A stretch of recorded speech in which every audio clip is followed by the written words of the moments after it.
Hello, campers. Grab your marshmallows and gather around the true crime campfire. We're your camp counselors. I'm Katie. And I'm Whitney. And we're here to tell you a true story that is way stranger than fiction. We're roasting murderers and marshmallows around the true crime campfire.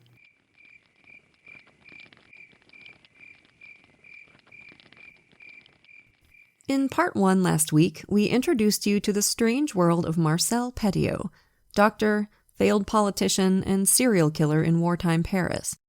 The horrific discovery of dismembered bodies at Dr. Petiot's mansion had triggered a massive manhunt, and we're going to pick up the police investigation now in part 2 of The People's Monster, a serial killer in the City of Light.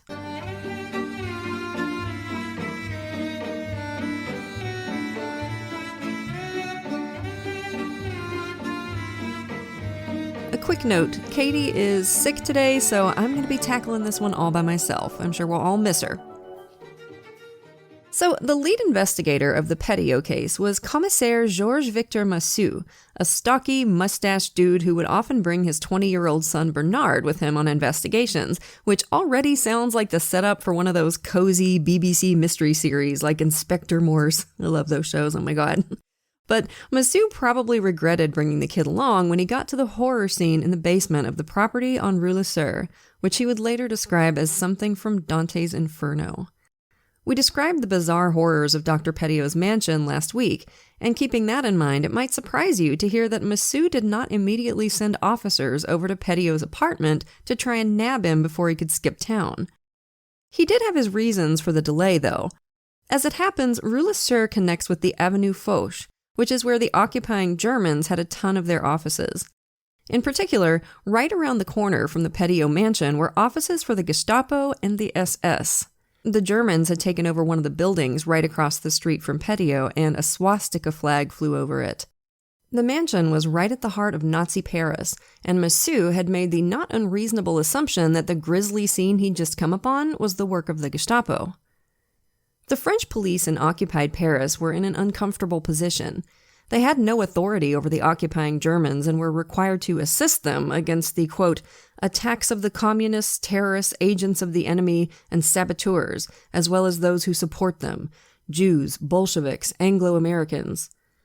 The French police, by and large, went along because they thought even this severely compromised situation would be better for the people than being policed directly by the German military and their French fascist allies.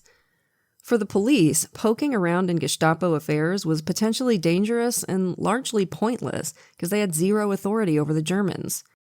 But by the morning, Massue was beginning to doubt his original assumption. Usually, the Gestapo warned the police away from their activities and would certainly have intervened once the discovery had been made, but Massue heard nothing from the Germans. The police did hear from Petiot's neighbors, none of whom knew him much at all.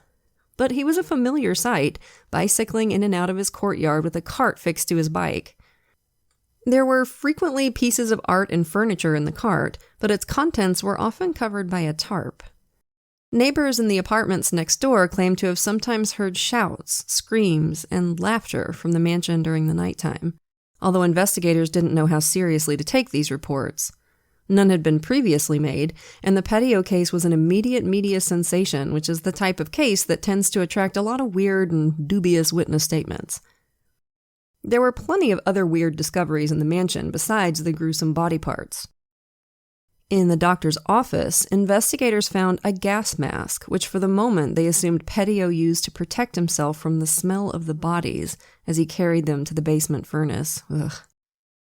They found a suitcase holding 11 pairs of women's shoes and a low-cut black satin dress decorated with 2 swallows stitched in gold. And that could be a useful clue, because it had a label for the dressmaker, Sylvie Rosa, in Marseille. There were 2 men's shirts and a pair of underwear, all with the initials KK stitched onto them in red thread. Dr. Petiot had apparently made a half-assed attempt to remove these initials. In a basement closet, investigators found a collection of the small things people might take with them on a journey and wouldn't just leave behind unless their lives had been interrupted. 22 toothbrushes and combs, bottles of perfume, lipstick cases, makeup, glasses, cigarette holders, things people might keep in their pockets if they were expecting to go on a long trip and weren't sure their suitcases would be easily at hand. And you probably weren't taking an extra toothbrush with you when you were fleeing the Nazis.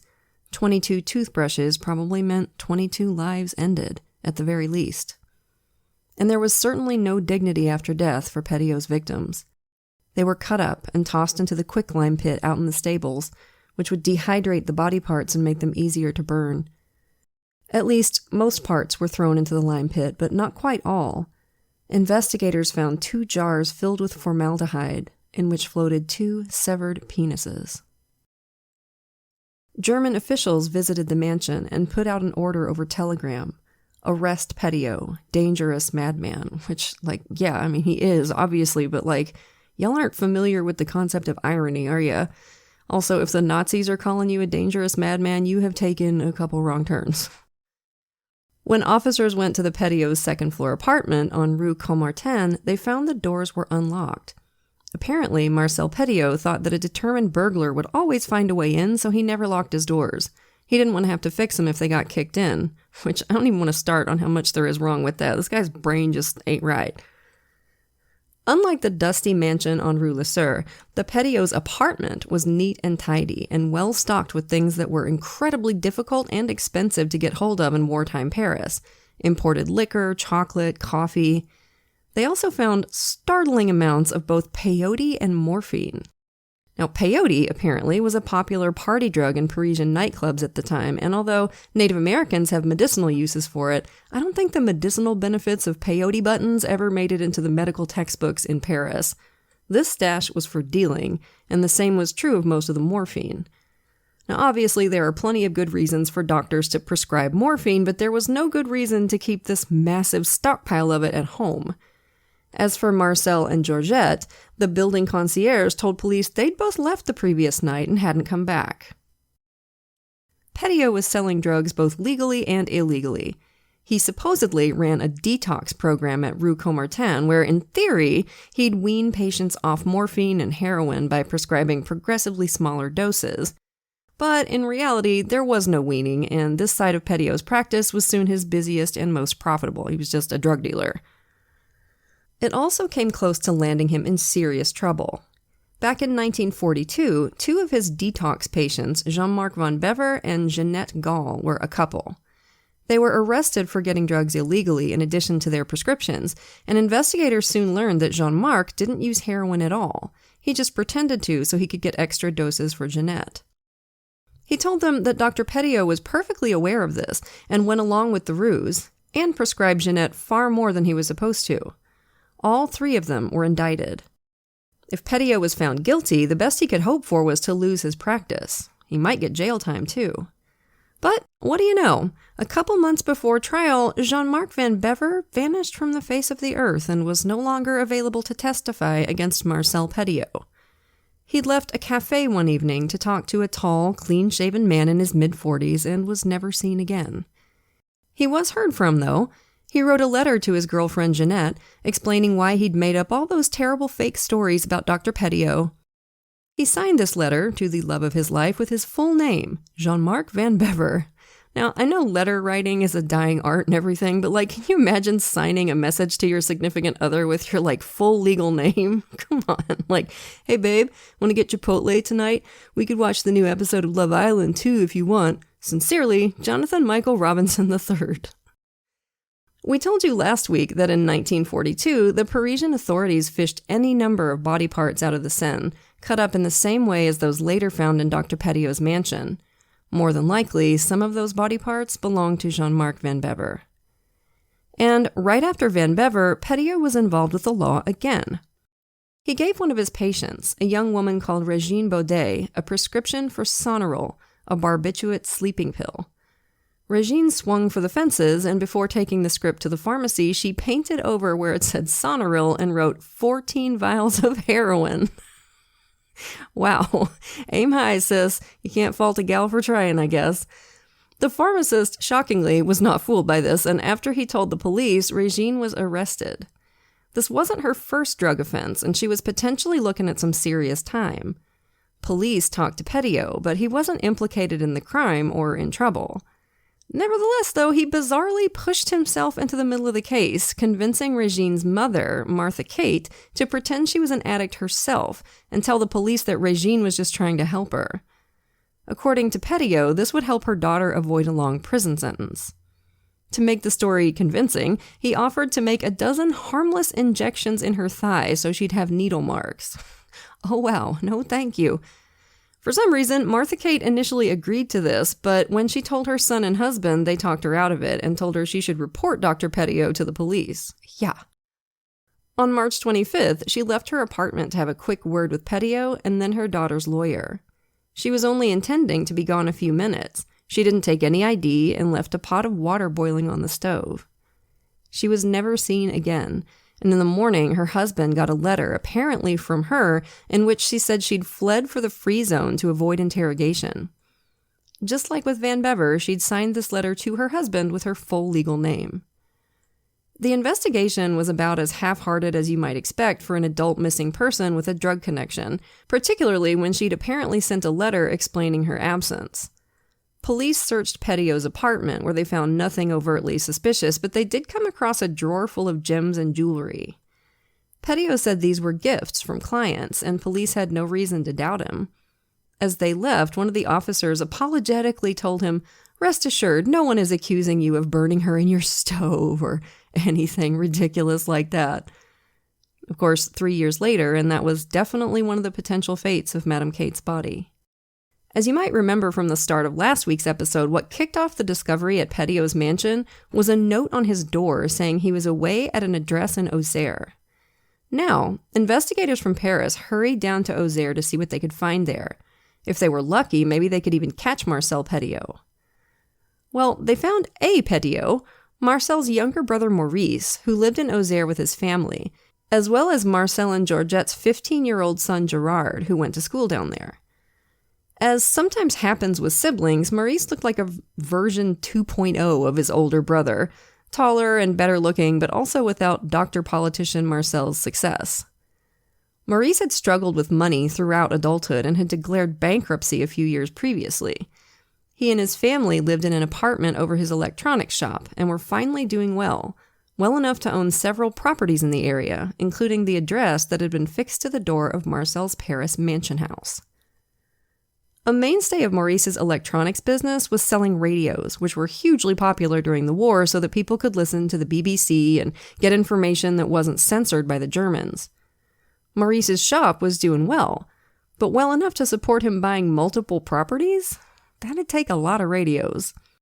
Investigators' suspicions about where the money for these properties came from spiked even higher when they got a look at Marcel's forwarding address, a fancy chateau close to the river that would have cost a fortune. Inside, it reminded them of the Paris mansion. Dusty and poorly kept, crammed with art and furniture. But of Marcel and Georgette Petiot, there was no sign, and Maurice and his family claimed to have not heard from them in a while, certainly not since the awful discoveries in the mansion house. The investigators asked the local police to keep their eyes peeled and headed back to Paris. On March 14th, 2.5 days after those grim discoveries, one of the sharp-eyed Auxerre officers noticed a woman in a black skirt and coat waiting for a train at the station. She matched the description and picture he'd been shown, so he approached and asked her if she was Georgette Petiot. She said she was, and then, "I have done nothing wrong," and fainted on the platform. I mean, maybe she fainted, God knows, she must have been stressed out and everything, but Georgette was apparently part fainting goat. She tended to just hit the deck whenever things got tough or questions got tough or she was painted into a corner.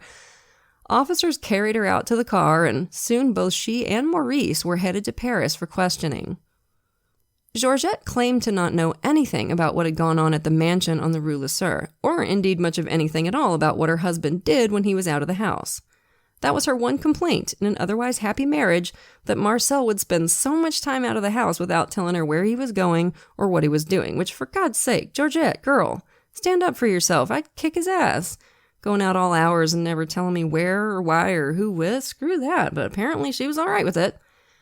Georgette said that on March 11th, the day of the discoveries, their dinner had been interrupted by a call from the police to warn Marcel about the fire at his property across town, and he'd left. And according to her, that was the last time she'd seen him. She waited up all night, and in the morning, when news broke of what had been found at the mansion, she panicked and tried to get a train to Auxerre to be with their son. But there were no trains till the next day. She spent the night in a stairwell, then got the train down to Auxerre, and at this point in the interview, she fainted again. Marcel's younger brother Maurice also claimed ignorance about the Rue Lesueur house. He said, "I have never known which street this private mansion was on, and I've never been there." But Maurice was kind of a soft touch in the interview room, and I guess he was just too macho to try and pull the fainting trick like Georgette. Okay, he said. He'd been there one time last year to treat some of the furniture Marcel had gotten at auction for bed bugs. And maybe again in December to turn off the water before a cold snap. And one more time in January to look for leaks after a neighbor complained, but that was it. That was definitely it. Except when detectives mentioned they'd already spoken to a particular truck driver, Maurice came clean. "Okay, look, I had 400 kilos of quicklime delivered to the house in February," he said. "Marcel was going to use it to whitewash the place." Maurice said he had no idea where his brother was now, but by this point the police didn't trust him as far as they could toss him. They locked him up.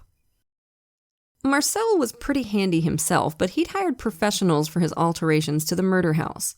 He told his contractors he needed those thick walls in his strange triangular room as a shield from radiation. He was going to open up a clinic after the war, he said, and he'd keep his X-ray and electrotherapy equipment in there. It was much too small a space for the 1940s versions of that equipment, but you can't really blame the contractors for not knowing that. And he told them he needed the viewing lens embedded in the wall to keep an eye on the machines, for some reason. As for the hooks on the walls, he had nothing. If the contractors wondered what the hell those were for, they never got an answer. Ugh. There was a full-blown media mania over the Petiot case, and apparently every outlet was trying to push its own nickname for the killer. He was the Butcher and the Werewolf of Paris, the Modern Bluebeard, the Demonic Ogre, Dr. Satan, and either the Scalper, the Monster, or the Vampire of Rue Lesueur. Damn, those are all pretty metal. The French media are good at this. Petiot was the biggest story in Paris, and police were bombarded with sightings, and theories, and reports from self-proclaimed psychics. And yet, despite his face now being one of the most commonly displayed in the country, police still couldn't find him. Rumors, of course, abounded. Petiot was dead, killed by his underworld drug connections. He was disguised as a woman. He was being shielded by the Freemasons or the Resistance. Or he'd never existed at all and the whole thing was a distraction made up by the Germans. In fact, Marcel was living in Paris, in the apartment of a friend. Marcel had convinced his friend that he was a resistance fighter on the run from the Gestapo, who had made up all those terrible lies about murder to flush him out. He stayed inside during the day, doing crosswords and reading detective novels, and only went out at night once he'd grown a beard as a makeshift disguise.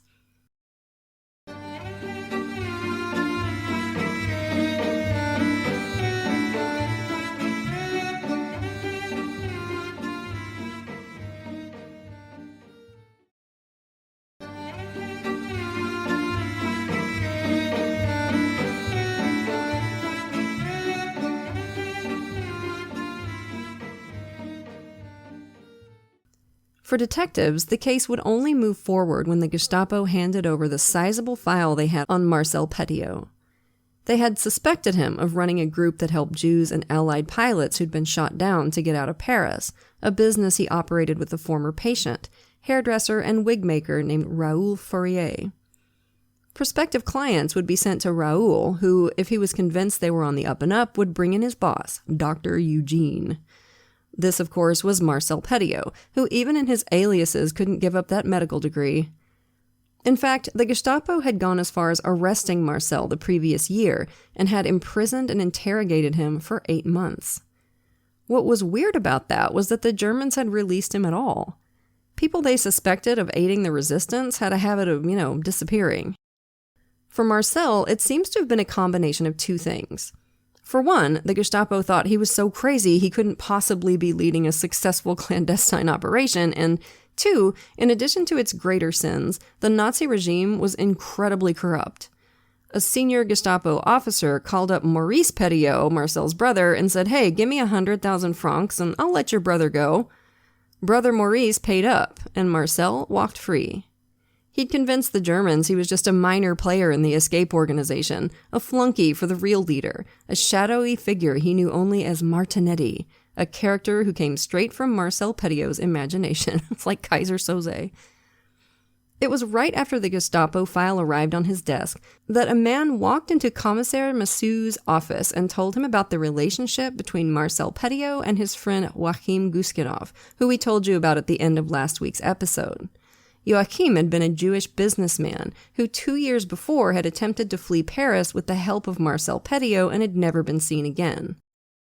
When Massou interviewed Marcel's accomplice Raoul, he heard more similar stories. Raoul, by the way, seems to have genuinely believed he was helping people escape from the Nazis.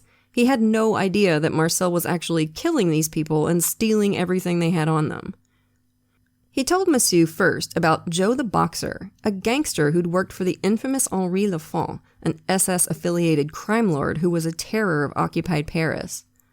Joe had broken the rules, dressing up in a Gestapo uniform to rob people, and he needed to get out of town before Lafont took him out. Joe the Boxer showed up with a friend who was also eager to run away to South America, a pimp named Francois the Corsican, and they brought their girlfriends along, Lola Chamoux and Annette Little Bedbug Bassett. My God, Lola, babe, you got to catch up in the nickname game. Your friends are showing you up. The travelers carried as much wealth on their persons as possible. The ladies were dripping with jewelry, and Joe the Boxer had over 1 million francs sewn into his suit, as well as heavy rings, a gold watch, and gold hidden in a secret compartment in the heel of his shoe. They planned to set up a brothel together in Buenos Aires, but after they walked into the night to meet Dr. Eugene, they were never seen again. A few weeks later, Raoul saw Joe the Boxer's flashy gold watch on Marcel's wrist. It was a gift, Marcel told him. Joe the Boxer wasn't discreet and had told several underworld buddies what he was doing. The next escape group was a carbon copy of the previous one, 2 gangsters and their girlfriends, loaded with valuables, hoping to start a brothel in Buenos Aires. Was Buenos Aires short on brothels in the 40s? Damn. One of the girlfriends was a beautiful young sex worker named Josephine Grippet, and Commissaire Massou knew that name. Remember the black satin dress investigators had found in Petiot's mansion? Well, detectives had called up the dressmaker, Sylvie Rosa, in Marseille. The dress was memorable. Sylvie was able to tell them exactly who she'd sold it to, a lovely young woman from a brothel near the dressmaker, Josephine Grippet. She'd come to Paris a year before when her gangster boyfriend had had to flee to Marseille after fleecing Nazi officers at the brothel he ran for them, and now the 2 of them had apparently tried to get out of the country together. So now Commissaire Massou had a solid link between Raoul Fourier's testimony and physical evidence found at the scene. He would get even more when he interviewed Marcel's old friend René Nézandet. René told him he'd met with Maurice Petiot for a business dinner at the end of 1943, when Marcel was still being held by the Gestapo. Maurice showed up an hour late, pale and nervous. "I've just come from my brother's house," Maurice told him. "There's enough there to have us all shot. The journeys to South America begin and end at the Rue Le Sueur." Maurice had found the pit full of body parts and quicklime, along with a book that carefully listed the victims' names and the dates they'd been killed. Unluckily for investigators, this book would never be found, which sucks. What a fantastic piece of evidence. When Massou asked René if Georgette Petiot also knew about Maurice's discovery, René said absolutely, he'd told her himself. So, wifey knew. Georgette had fainted 3 times during the conversation, but would later say she just thought René was lying. Well, then why'd you faint 3 times, Georgette? And you can kind of see why, because René then told her she should divorce Marcel immediately, and to make that easier, she should have an affair. Like with René, for example, like right now. What do you say, baby? God. After this conversation, René said he avoided the Petiots like the plague, despite Marcel's repeated invitations that he come over for dinner. On their first trip down to Auxerre, investigators had only taken a brief look at the chateau by the river that Maurice Petiot owned, the one crammed with dusty furniture and art. They should have looked more closely. Now, detectives looked in the attic and found 49 pieces of luggage, ranging from small suitcases up to heavy trunks. They varied hugely in quality, too, and clearly came from many different people. Inside were clothes, underwear, sheets, towels, pillowcases, everything you could cram in if you were forced to start a new life in a new country and could only take what you could carry. It was impossible to tell if anything had been taken from the cases. The Petiot's old maid told police that the doctor often gave Georgette fancy presents, jewels, rings, precious stones, a pearl necklace. Most of the people trying to flee occupied Paris were Jews. They were almost universally quieter and more careful than the gangsters Marcel dealt with, so they left fewer traces. We don't know the identities of most of Marcel's victims. A lot of Jews just disappeared from Paris during the occupation, but we do know some. 60-year-old Rachel Wolf, her son Moses, and his wife Lena had first fled Germany and then Amsterdam as the Nazis tightened their grip. In Paris, they moved constantly to stay ahead of the Gestapo. In December of 1942, they packed up as much of their possessions as they could, with Moses hiding diamonds inside the lining of his suit, and went to their meeting with Dr. Eugene for passage to South America. And then they vanished. Within 2 weeks, another Jewish family had a series of appointments with Dr. Eugene. He didn't like to send more than 2 or at most 3 people on their way at once, because it increased the risk of capture. Gilbert and Marianne Bosch went first, then Marianne's parents, Chaim and Franziska Schonker. Last were Marie-Anne's sister Ludwika Arnsberg and her husband Ludwig. 3 couples visiting Rue-la-Sur at night with the promise of freedom from terror. 3 couples who just vanished from the world. All their names would be found in suitcases hidden in the attic in Auxerre. There was soon bigger news in France than Marcel Petiot. In June of 1944, American, British, and Canadian troops landed in Normandy, D-Day. And somewhere in Germany, Adolf Hitler started constantly shitting his pants. Okay, we don't have that on record specifically, but it's probably true. By August, the Allies were close to Paris, and Hitler demanded that the city be destroyed. Pull down the Eiffel Tower, blow up the Arc de Triomphe, reduce the whole city to rubble. The generals in Paris said they'd get right on that and then didn't do anything at all. On August 24th, the Free French Army rolled into the city, and after some vicious street fighting alongside the resistance, soon forced the Germans to surrender. Church bells rang out, the swastika was pulled down from the Eiffel Tower, and Paris was free. There was, as you can imagine, one hell of a party. But the search for Marcel Petiot continued. To try and lure him out, police got in touch with journalist and resistance fighter Jacques Yannet, who published an article titled Petiot, Soldier of the Reich, which painted Marcel as a willing accomplice of the Gestapo. Sure enough, a few days later, the paper got a furious 8-page letter in handwriting that matched the doctor's. He berated Yannet's sick imagination in repeating clumsy Kraut lies and said that he, Petiot, had been in the resistance since the beginning. Yes, he'd killed people, but they'd all been Germans or collaborators. The letter was postmarked from Paris. The effort to find Petiot ramped up even higher. Among those helping track him down was Henri Valery, a captain in the resistance who specialized in counter-espionage, a smart man whose quick wits had led to rapid promotion. One morning in October, Valery stepped onto the platform of a Paris railway station. A man he didn't know approached him and asked the time, and when Valery looked at his watch, the stranger kicked him in the balls as hard as he could. As Valery crumpled, 3 more men rushed forward and threw him down. They handcuffed him, tied his feet together, blindfolded and gagged him, and then they carried him out of the station. Henri Valery didn't exist. They'd just arrested Marcel Petiot.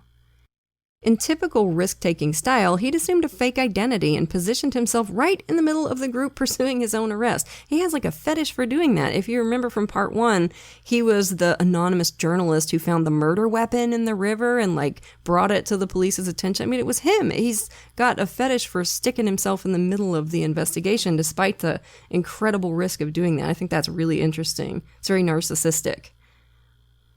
On him, they found a loaded gun, a bunch of cash, several fake identities, and a blank search and arrest warrant. There was also paperwork for one of his aliases to transfer to Saigon in just 2 days' time. He'd almost flown the coop. In custody, Marcel Petiot wouldn't stop talking. He'd been in the resistance since 1941, he said, and had been trained by a British infiltrator whose name, or even code name, conveniently, he'd never known. Petiot had been part of a group called Fly Talks after a popular insecticide spray that found and killed Gestapo informers. He refused to name other members of this group for their own safety. He'd killed 63 people, he said, all Germans or traitors, mostly using a secret weapon he'd invented. This was some kind of gun that was both perfectly silent and perfectly accurate up to 100 feet. The bodies had been dumped in forests outside of Paris. Then, Fly Talk started helping people flee occupied Paris. It was only after his imprisonment and then release by the Gestapo that he went back to Rue Le-Sur and found, oh my god, this place is full of dead bodies. So his story was, yeah, I've killed dozens of people, just not these specific dozens of people about whom I know nothing. He refused to provide any more details about his deadly secret weapon, other than to claim that one truckload could have freed all of France. But he was going to keep it to himself, in case the Germans got hold of the details and invaded again. And also, the people asking him questions were too dumb to understand his weapon anyway.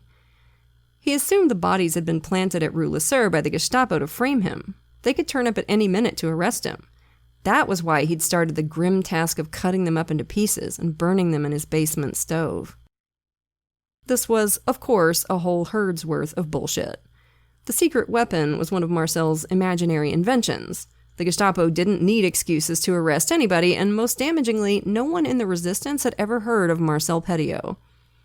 Even so, resistance member Jacques Yannet interviewed Petiot to see if there was any grain of truth in what he was saying. Lots of resistance cells were isolated from others for security reasons, after all. Petiot told him all kinds of fancy stories about assassinations and blowing up trains with plastic explosives and said his code number in the resistance was 46. This was lower than any such number Yannet had ever heard of. He asked Petiot who'd given him that number, but Petiot said he couldn't remember. This was a mistake. Real resistance members were trained to give a specific response to that question.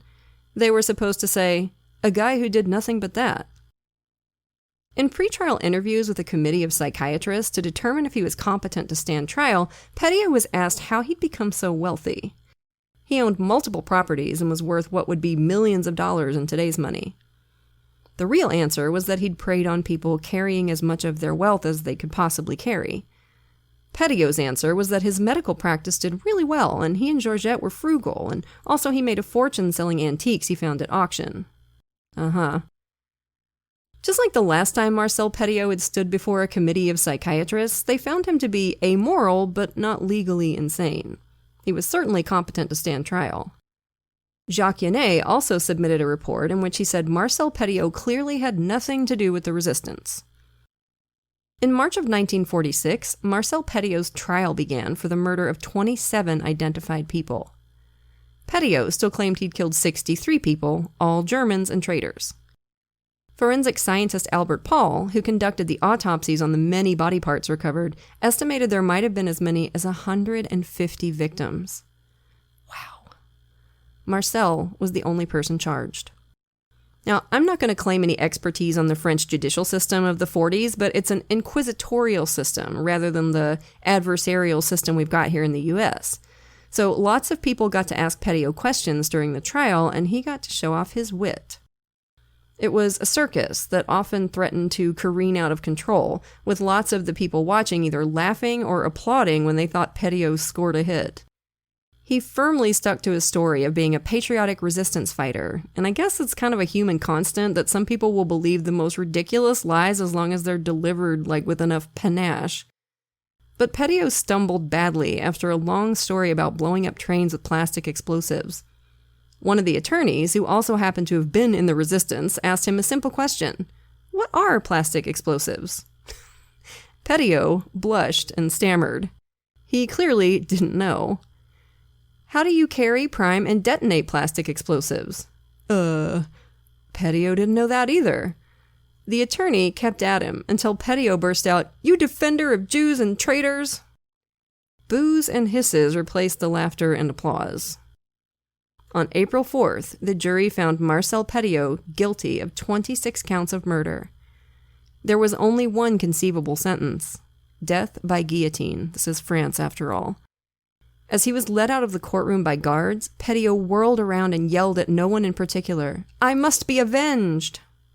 Good luck with that. On May 25th, Petiot was led to the guillotine for a private execution. Asked if he had any last confession he wanted to get off his chest, he said, "No, I am a traveler who is taking all his baggage with him." It's kind of an ironic thing for him to say. A few minutes later, his head rolled into a wicker basket. Very little of the fortunes Marcel Petiot stole was ever recovered, although we do have a pretty good idea of where part of it spent some time. In February 1944, a month before the discoveries at Rue-le-Seur, Marcel drove down to Auxerre for the funeral of his cousin Céline.